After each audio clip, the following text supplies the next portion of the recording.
our in-stock Scout 175 Sportfish. Really neat little package in a 17-footer.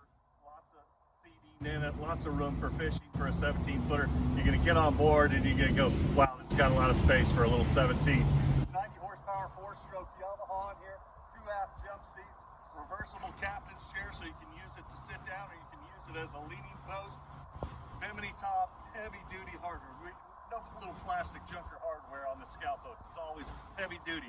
Everything that MarineMax carries, the Boston Whaler, the Grady White, the Scout, that we sell super premium lines. They've all used the best hardware, the best fiberglass, the best gel coat that you can find in the industry. Cushion cooler seat in front of the console, dry storage up in the bow, a separate anchor locker. We've got this boat sitting on a galvanized trailer, but you're actually going to, if you want a trailer with it, we're going to put an aluminum trailer underneath it. This boat is at MarineMax in Jacksonville,